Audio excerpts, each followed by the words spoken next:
And look, thank you, Ben, and thanks for everyone for joining this morning for the webinar relating to special collections and the GLAM lab.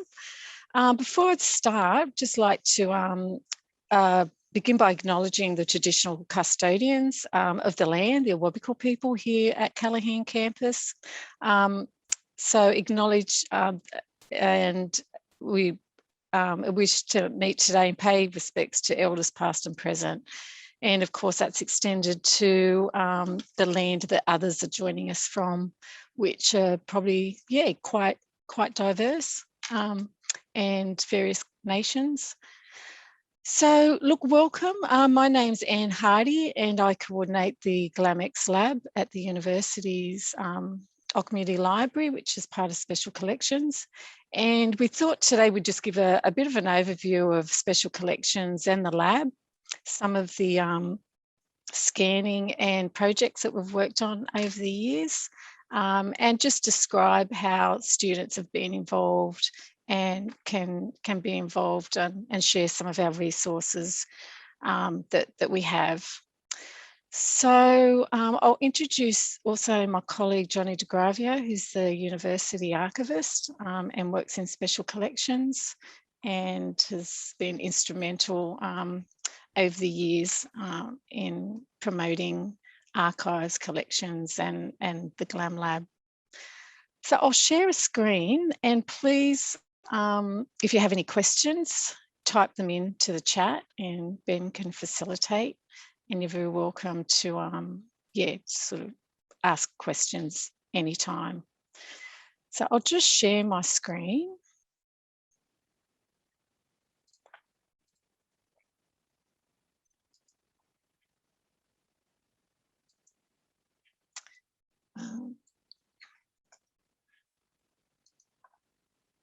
Okay, so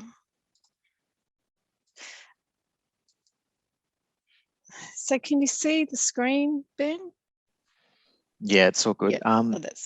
We've got the PowerPoint view if you wanted to start the slideshow. Oh, okay. Yeah. So yeah, you can see the full screen. Yeah. Yeah. Okay. So Special Collections is in the Community Library down on the lower ground, level 2. And this is where we hold like our physical collections and archives that the university has. Or Gianni, do you want to say anything about Special Collections and how long the university's been collecting? Yep. Sorry, let me keep clipping off the video. Sorry. Yes, so we were established in 1975 as the University Archives to basically look after the personal papers of our first Vice Chancellor, who was J.J. Ocmuty, and who the Ocmuty Library is named after. And then we started collecting regional archives based upon the needs of the economics department in the first instance, that wanted original registers of businesses that had functioned in the Hunter Valley to help their students understand how businesses ticked. So from then on, we started to be not only an administrative archives, but also research archives for the region, as we collected various primary source materials from the region and kept them in this area. In 1996, we merged with the Rare Books and created the Archives, Rare Books and Special Collections. And that's what you've basically got today under the name of Special Collections. So that's where our physical holdings are. And over the years, we've been very interested in understanding how to best look after the various types of things that we hold. And this is why GLAM has become very important in our thinking, because there's one aspect of just looking at things from the point of view of a librarian, or looking at things from the point of view of an archivist, or looking at things from the point of view of a museum curator or an art gallery director, and you focus on types of formats of things without really necessarily seeing everything as sort of art of human expression. So that's been the fascinating thing of getting involved with GLAM from my perspective in terms of how it affects the methodology we apply to looking after all this stuff. So I might just go just one step back and didn't mention the actual what GLAM stands for. So GLAM stands for Galleries, Libraries, Archives and Museums. And like I said before, the lab is connected to special collections. And even though there'd been like a lot of digitisation that sort of happened the past 20 years, that the focus had been digitising a lot of 2D material. So material such as books and pamphlets and photographs, glass negatives, anything that could sort of be basically scanned on just the 2D scanners. And the GLAM lab gave us the opportunity to sort of branch out a little bit further in experimenting with other types of digitising. So as you can see here, there's the 3D scanner, and we've worked on a project relating to Aboriginal stone tools that were found in Newcastle West back in 2009.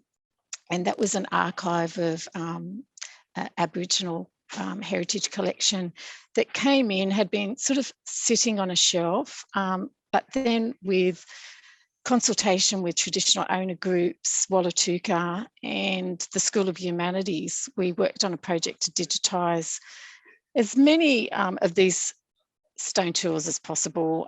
And from that came a virtual reality experience, and it's called the Deep Time experience. So I might just put a link for anyone that's interested in that particular project. I'll put a link in the chat, and that way you can have a look at in your own time. That a lot of the projects that we've worked on have been documented on the Hunter Living History site, and we'll come to that a little bit further. So that's a resource that's open for students to use. The 3D scanner we've had used by engineering students, natural history illustration students, and you're able to sort of create your own digital file. We also have the ability to upload, if it's a cultural item, onto the Living Histories platform. And I can show you that in a little bit more detail in a moment. We also have the digitisation space to digitise audio-visual material. Here we have one of our volunteers, Philip Lloyd, who is a former staff member of the university and NBN local television. And Phil and his team have been digitising audio-visual material that dates back, actually, the earliest footage, Gioni, would be 1930s, really early content. And they're set up to digitise any form of audio-visual tape or magnetic tape or film. And that's a space that's sort of created also a resource for students to use. So I thought I'd also just mention the process that, you know, people can find a lot of content online and use our digital content as a, you know, really rich source to be used in assessments, assignments, or putting together podcasts. I've got like a lot of old histories and general information about like the history of the region. But I just thought I'd just put this quick dot points up of the process that an item goes through. Things don't always magically appear online. That, you know, being a university archive, we have requests from the community, from business groups, from all over the region for materials to be acquired by the university. But these are the stages that things come to us and the process. So before they're finally distributed and accessible online, things have to be officially acquisitioned Gianni, do you want to say anything about the acquisition process? I've put one example up here that relates. Well, I'll give you a classic example. Some of it can be very haphazard. So when Anne was referring to the films, for instance, the earliest film we've got is a 1926 film from the Pender family in Maitland, and that was saved from a back of a truck that had stopped for a drink at the Maitland pub. Yeah. And so in some cases, some of this stuff just gets intercepted, and depending on its historical significance, we try to acquire it. Sometimes it comes through a very formal process that can take 10 years. I mean, the Bob James collection took 5 years to bring in. The Pender architectural firm took, I think, over a decade of negotiations with the families. So sometimes it can be a very quick process. A couple of photographs, just bring them in. But an expansive archive can take quite some time. And that process of negotiation is known as acquisition. So at the moment, we've got other processes that we're putting in with the new management structure that we're building in. So that's the acquisition process. Yeah. And also like conservation and preservation. So we have Amir, our university conservator, who will look at just from a conditions point of view of items and their preservation and conservation.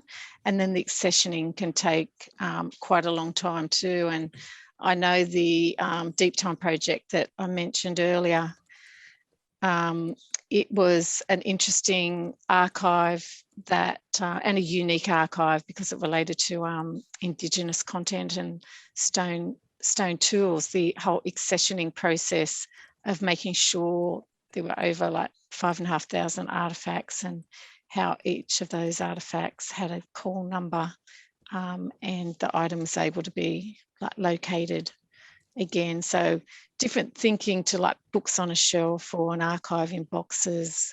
You know, this is very tangible. They were artifacts, so they were really quite different. And then the digitisation, metadata and transcription. So for items, when they do become available online, they have to have a lot of information attached to them. So they're able to be located and found online. I'll just open this example. So even before that happens, you know, there's a question from Jared about the video transfers, any issues with film deteriorating. That's an important question because film and magnetic tape are deemed at-risk formats. So if you can picture human beings are creating things in a variety of different ways. Over the last 50,000 years in our backyard, human beings have created things in a variety of interesting things, from engraving sites to cave paintings, to rituals, stories, oral traditions. When you come down to the modern time, you've got people starting to get very clever with paper and the sort of book forms that we're really familiar with. Then they start getting clever with how the paper is created. But once you start introducing acids, then you start to introduce problems with the longevity of the medium. But then you start getting into the film of the 20th century, and then there's a whole progression that happens there. But what we're left with now is formats that we need to target, because if we want any of this stuff to go on, then we need to target the stuff that's not going to be with us soonest. So film and magnetic tape depend on machines, and you need people who know how those machines are put together and how they work. So it's not just a question of pressing the digitisation button and then you go.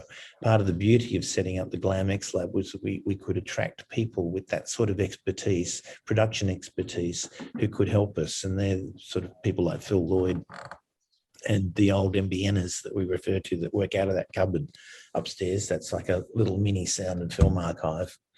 And they do all that work of going through the actual physical medium, which is the film and magnetic tape, recording any information that's on there. That metadata that Anne was talking about needs to be put into that process as well. So all that work has to be done because it was a physical thing that was been done by people, since the 1960s with regards to NBN. But when you're trying to digitize it now in the 2020s, we've got to check to make sure that all the splices on the film are going to hold up. We've got to check to make sure, because some of the people wrote the descriptions of what was on the film, that needs to be captured. You have to then run the film through and make sure that it can be digitized, get the apparatus to digitize it. So there's a lot of processes involved.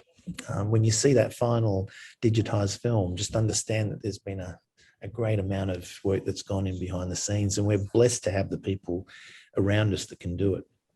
So everyone's got a skill set to share, and the beauty of working along this sort of GLAM idea, which is you're looking at, well, the best way to describe it is that when you go into hospital, you don't just have one type of professional looking after you. You have a whole series of professionals, doctors, you've got nurses, you've got people who are experts in cardiac stuff, people who are experts in lungs, people who are experts in toes, whatever ails you, you've got an expert, and hopefully they're all working together as a team. So apply that medical idea, methodology, to cultural heritage and the sorts of things we live in, and you'll find that for many years we've really been working in separate areas. So librarians rarely mix with archivists rarely mix with museum curators and gallery people, unless we create some kind of project together. And then it's very light touch. Generally, we exist in our own worlds. So the beauty of GLAM is bringing them all together. And yes, Ruth, yes, a lot of it is learn as you go. So it's sort of, we do it as we're doing it. So with film, the deadline, and magnetic tape, the National Film and Sound Archive has said the deadline is 2025. So if we haven't got our act together until then, you're going to find that some of your stuff is going to be lost. So it'll leave you, and you won't be able to unlock it, because people like Phil won't be around to tear your machines apart and put it back together again, unless they're working with junior apprentices that can transfer their skills. And the film itself might not survive. So I think, sorry, Johnny, I think a great example of that collaboration effort is the Lycett film that you guys were involved in. So that brought together the Mitchell Library, Newcastle Art Gallery, like that whole GLAM sector came together and produced a really great resource there. And it was wonderful that they all opened up their stuff, it was really, really good. And it also relates to like what's happening currently, because with a lot of like heritage, this history can be one thing, and the artifacts can represent the past, but it often does still have like a lot of relevance today. So it's a really good way of like telling the stories, but then have that hook to whatever the local issue is, or something's been built in the city. So archives, they have a relevance, and that's what we call like living histories, because there's often, something that's really relevant, and people can sort of be telling their story today through a lot of the items. Yeah. So the one that's up on the screen at the moment is the Wollong records. We had a brief introduction at one of the library forums recently, and you can see how these historic records are now being used by scientists in a new sort of way, extracting that data. So generally, a lot of people see the GLAM sector, of which we are a part, as the stuff where all the pretty things are. Go in there and have a look at the pretty pictures on the wall and read the books on, it's more like doing research, but generally it's caught up in this idea that it's not essential. You look after the serious stuff, which is the doctors and nurses and the education side. And then, if you want to go and, enjoy a gallery, go and while away a few hours in an art gallery or a museum. So part of, again, the GLAM idea is also trying to help people from the other professions understand that there's unlocked data in our material that's very important to their research work. So in the case of this one, it's the climate records, in helping to better understand what's happening to our climate. The great thing about these is that they traverse the period between the agricultural age and the industrialization age. So we can see what's happening between those two periods, and how we've affected it, and in what ways we've affected it. And then to get around the arguments and the the discussions that go on, sometimes pretty awful discussions, we put up all the material so people can check where this data is coming from. They can have a look at the original writing and the recorders, and they can judge for themselves whether this information is being faked. I mean, I can tell you it's not. It's quite, the amount of dedication that goes into this stuff is incredible. And so this just helps create a much better, a trustworthy sort of science and a trustworthy community around it.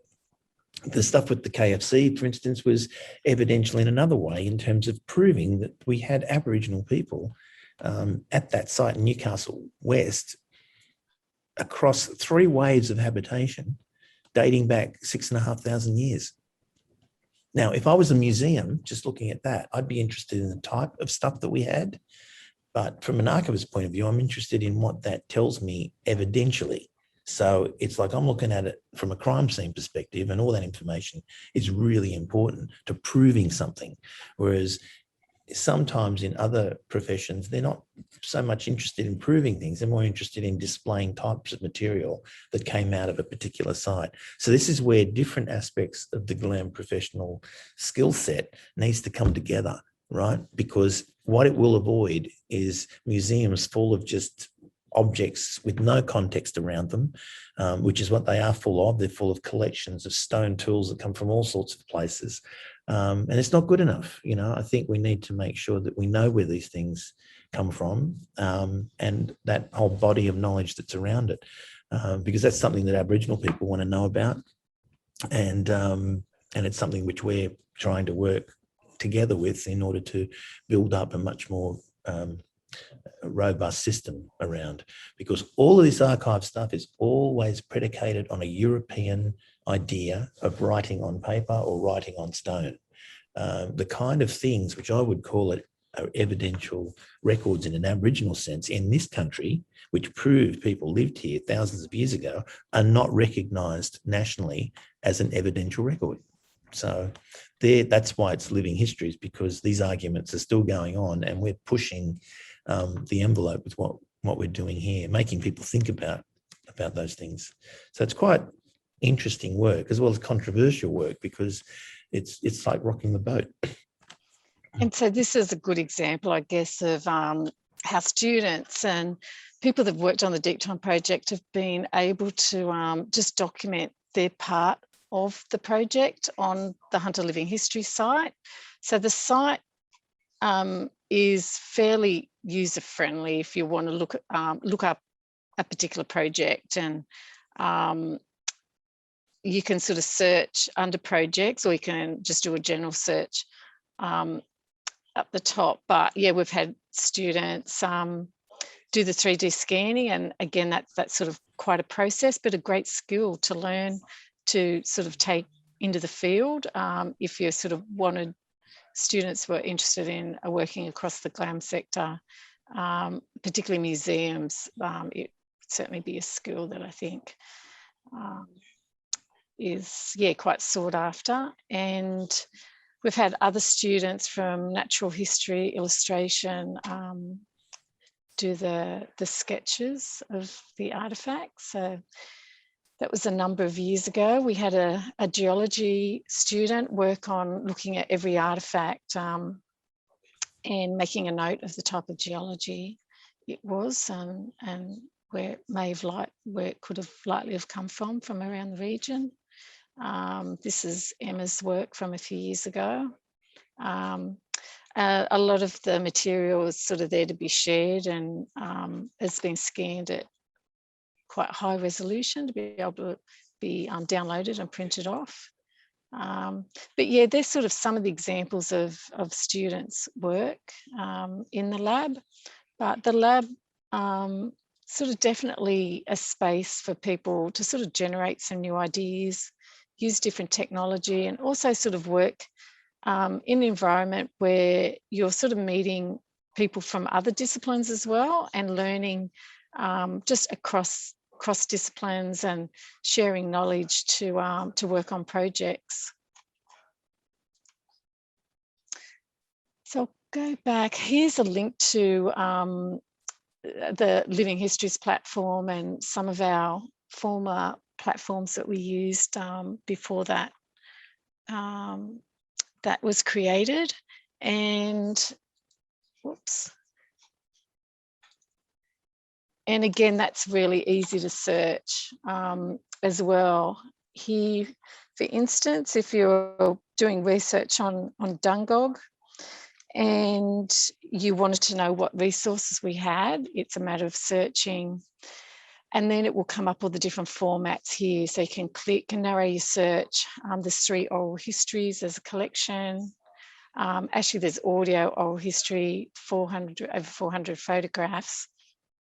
If you wanted to narrow your search even further, you can search all fields and content, and that will bring up the mention of Dungog in like other reports or other assets that the name isn't particularly going to be in just the title. So that's another really good way of searching material.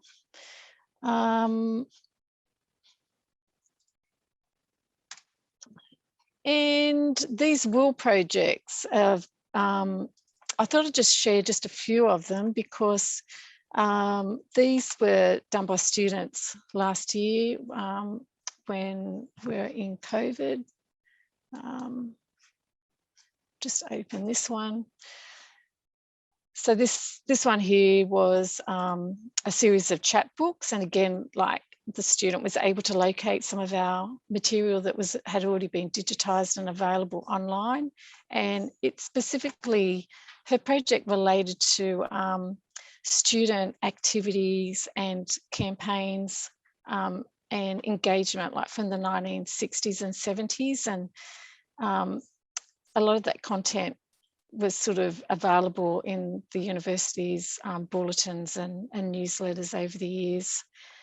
So she was able to work and really get a better understanding of student life back in those previous decades, but then put her own slant on, you know, being able to sort of interpret it and write up her own poetry, and then create like these gorgeous archival chats, she's called them, and there's a whole history around putting together these this way of sort of communicating. So they're available online, and Jasmine was very happy to share them with the community. That's our student who came in right at the end of COVID, but was able to sort of work with us remotely in putting together these gorgeous books.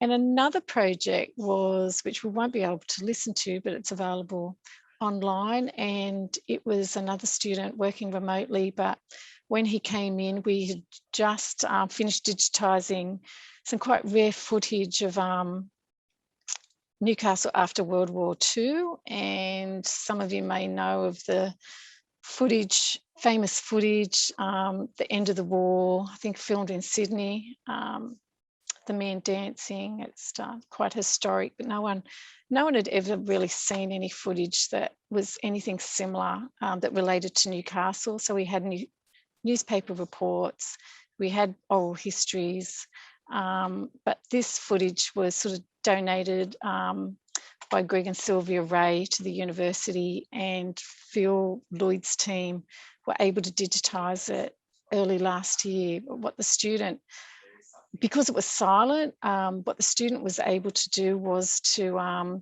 just cut a really small amount of that footage, only about 3.5 minutes of it, but do some historical research and create a soundscape that could be overlaid. And can you see the footage? Yeah, it looks great. That's good. Yeah, the colour was really intense. We don't think it would probably been out of the tin and even shown. This is showing down Hunter Street, women in quite bright colours, looking very joyful, just a momentous occasion. So that's available online to listen to, but the student being able to sort of add that audio just gave another level of emotion when you watch it. So, you know, he did a fantastic job in being able to create that fabulous footage. So that's Joshua Webb's work from Creative Industries. And again, it was a real collaboration, and having him spend some time in the lab to sort of just talk about what he was interested in, what was available. There was no copyright issues related to this, but he was also able to promote his work then, and then potentially sort of promote it if he's then looking for work in other areas, or put it on his CV, and just really generous sharing it with the wider community. And another one was, what's the other student? This is another one from a few years ago. It's where a student was able to use some archival photographs, some footage, and between the two of us were able to re-interview a gentleman who had been involved in a Sabre Jet Crash in Mayfield. It was something that was sort of for archival purposes able to be archived, and is a great resource. He also shared a couple of photographs of the event and the recollections of the day. So that's sort of documented also on the Hunter Living History site.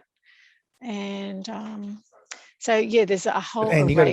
You got to tell them about what a coincidence it was of finding this guy again. It was a coincidence.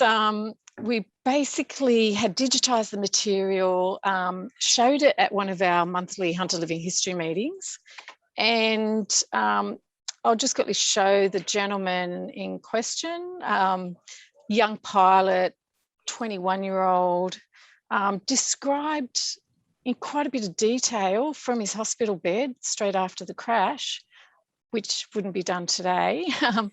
But yeah, televised on the news that night, his recollections, not a scratch on him. And then one of our members of the Hunter Living Histories group, Leslie Gent, she said, I know that man, he lives in Sydney, we can contact him. And he was really happy. His nickname was Slats. Ron Slats, yeah. So she said, Slats is still alive. And so Ron was so generous. He came up, worked with the student and myself, and we just created that really short piece. But it's sort of similar to a podcast, but it's got that lovely vision with it. So great example of sort of some of the other content that we have in our archive and how it could be used that doesn't just relate to a photograph, or it can be used in really creative ways. So it's, that's up there. And we've had other stories. This is the one you mentioned a little bit earlier, Ben, the stories of our town. Again, a good example of how content can be used to create short documentaries and, relating to the history of the city. They've created one on the Star Hotel, BHP, Scott Sisters, potentially to be able to have work integrated learning students involved in this formal work, again, just shows how our archives and heritage collections, special collections can be used. Because the important thing that comes in through the lecturers is that having this stuff in a public sphere helps, I think, with the students and how they approach the work too. It's not going to disappear down a stairwell, along with all the other student assignments. This stuff is going online, and it's going to be there for their parents and their relatives and people across the world to see. But as with what happened with that Sabre Crash film, they were involved with another one with the Valleys people. Anne, did you want to tell them about that one? Yeah. So the Valleys so that was people, a whole class involved with that. That's right. So we haven't got that content online at the moment, but the Valleys people were a 2-year series of sort of half-hour interviews, similar, I guess, to Enough Rope or what those sort of extended interviews. We do get like a lot of information, and the communication students. There was, quite a large group of them, and some of them were set the task to not digitize, but to understand the interviews, create information that could be metadata, and they all just fell in love with the compere and his style and the way that he produced his episodes.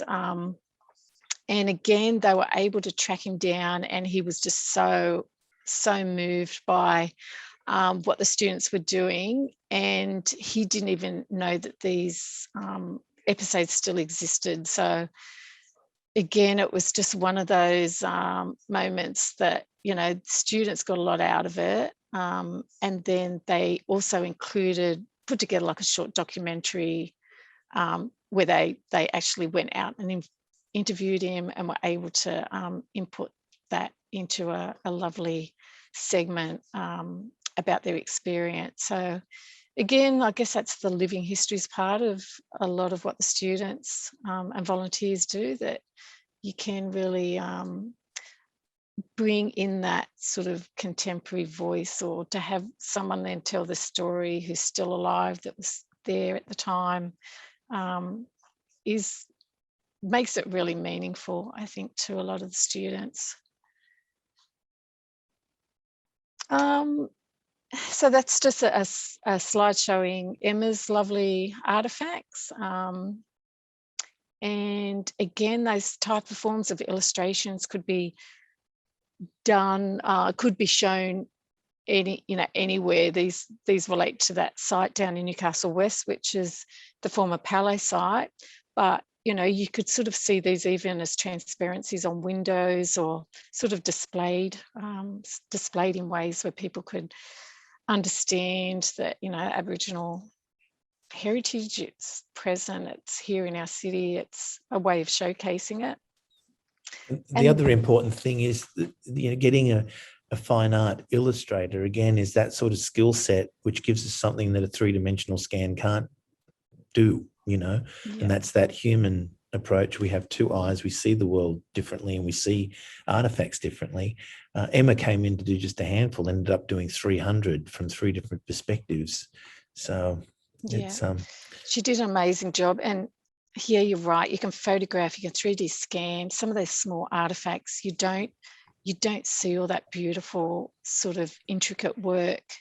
It's just not even visible often to the eye.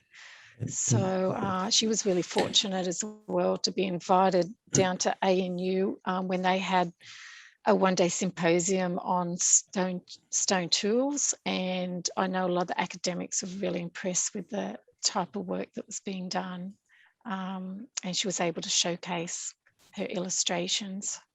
So I hope in this roundabout way you're starting to get a bit of an idea. Let me know if you're not, about how GLAM works practically.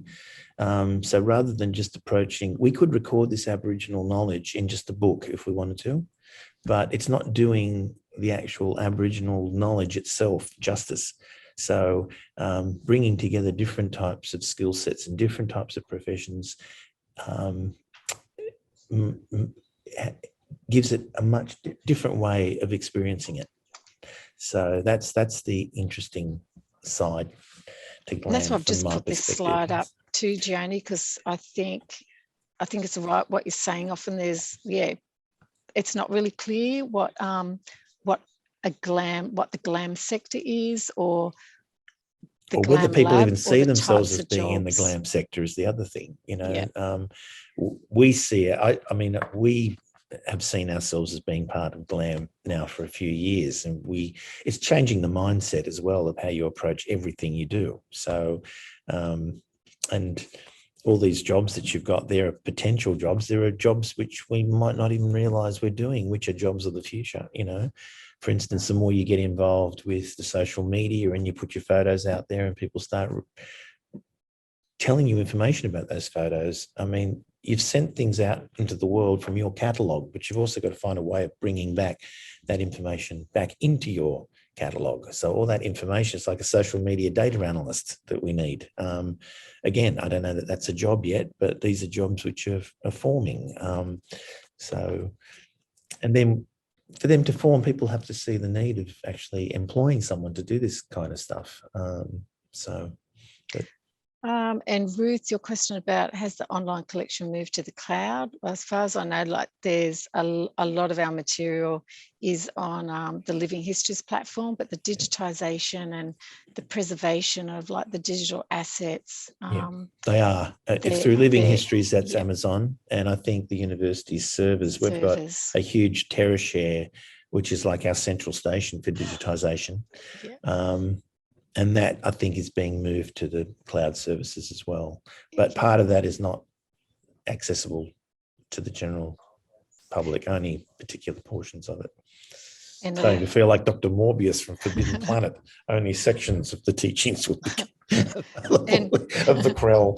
Yes. And we have, and I guess with some of the projects that we've mentioned, you know, they do relate really strongly to, you know, IT sector, metadata, just having that collaboration with experts from IT and digital technology, and you know that's sort of the crossover for us, because it really does need to be a collaboration, and a lot of these collections are like the heritage, history based, and the cultural, social sort of knowledge attached to them is one thing, but then it's all those processes and steps to actually make it accessible. It needs a whole gamut of different skills and people involved. So we try not to get Ruth, just to get back to Ruth's question about the online collections, we use everything that's available to do what we can. So, for instance, our Living Histories platform has got limits on how much we can store there. So our original high resolution masters go into YouTube and they get embedded in our Living Histories platform where we add the metadata. So YouTube has got limits to how much metadata you can add around a video file, but Living Histories, we can add a huge amount of detail. Because if you have a look at those Valleys people, we had 3 contracts paid for both the lovely late Vera Deacon, and part of that was just to experiment at putting metadata into film. Now, film, and this is why we encourage a lot of students to look into metadata as a future job, because if we want to go down the path of AI, intelligence and robotic access to information, the only way that's going to work is if these digital objects know who they are. Okay, they've got to know as much about themselves as we know about themselves. All right, you just can't stick an object out into outer space and expect everyone to know what it is. So metadata is really important at giving a consciousness to digital objects. In other words, that piece of film that we digitize, when Phil and the crew have done it, all it is just a bit of MP4 footage. You know, it doesn't tell you who filmed it, when it was filmed, who's in the film, at what point in the film did they appear, what's in the background. Are there ducks in there? Is there a horse? You know, all these sorts of little things that people might be interested in. You have to let that piece of film know. I was originally a black and white film. I originally was created in 1962. I was filmed by these 2 guys who worked for this company called NBN Television. In my film, from, you know, 1 minute 40 to 1 minute 60 is this person. You know, she was former Lord Mayor of Newcastle. Her name was Joy Cummings, except he is here cutting a ribbon or opening this. All that information has to be embodied in it. It's a huge amount of work if you want to do it properly. But that's the sort of task ahead of us. But good to know and good to experiment with these things now, because it's a movable feast. It's all unfolding before our eyes, and experimenting with it we've just found to be really exciting, because you just learn so much as you actually doing it. And yes, so Joni's right. There's a lot that, like, the focus has been digitisation, and the NBN volunteers have done a remarkable job in meeting the National Sound and Film Archives 2025 deadline. The expectation was to finish, you know, digitising up to maybe mid 2005 or 10, and a couple of months ago they sort of started on just ramping it up to get as much complete as possible, and within 2 months they've digitised up to 2018. So it's a fabulous fabulous achievement that they've done. But yeah, the next stage is, okay, what happens now? At the moment, that's sort of the next discussion that needs to happen, and how we sort of present and have the material being able to be viewed by the public. And one way we have sort of found that material that isn't in copyright to share is that on the Living Histories platform, we can still sort of use our university YouTube channel, and it sort of displays quite nicely within Living History. So that's sort of a bit of a workaround that we've had to be able to have it still quite accessible to the community, and students to be able to use some of the interviews and yeah, get information and knowledge.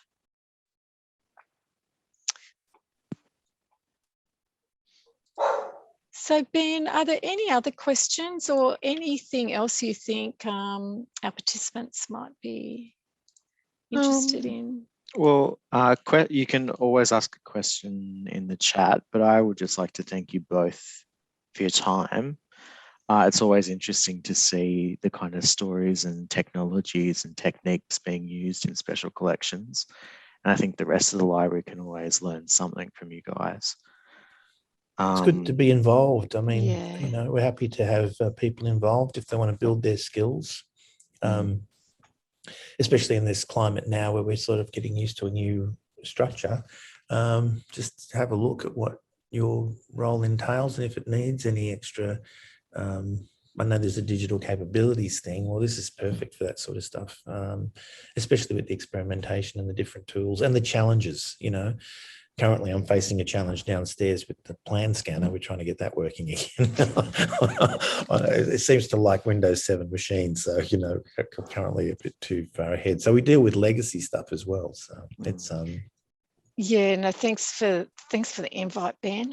There's so many really interesting projects students come up with, and you know, I just think that having that space to generate ideas is just, yeah, just amazing. It's so important. Yeah, it's fantastic. And it's a work in progress, and we're, you know, making just as many mistakes as we make wins. So it's just, if you want to be involved, just you let us know. Students enjoy that process too. So it's any way that we can help in whatever is going on in other areas, just let us know. And it's the same thing. If you've got things that you think we could do better, just let us know too. We're always interested in better ways around it. We're used to running on the smell of an oily rag, so nothing too much has changed. We've done it for the last 25 years. So, but a lot of that, there's some really good stuff out there, and how we interact with it in here is really, really useful. And I've also just shared in the chat how to open a GLAM lab. So there was a book that was written 3 years ago, and it sort of explains a little bit more the ideas behind and the concept behind the lab and yeah, the GLAM lab. Yeah, we're going to write another one called How to Design a GLAMX T-shirt, which is even more difficult. See a merchandising opportunity there. Well, it is, but you try getting it through the university's marketing. Yeah. Or we could have a mug. I've got like a MBN mug. Maybe we could have a GLAM mug. That's even more challenging. All righty, I think we'll leave it there. So thanks again to both of you, and a recording of this will be available online shortly.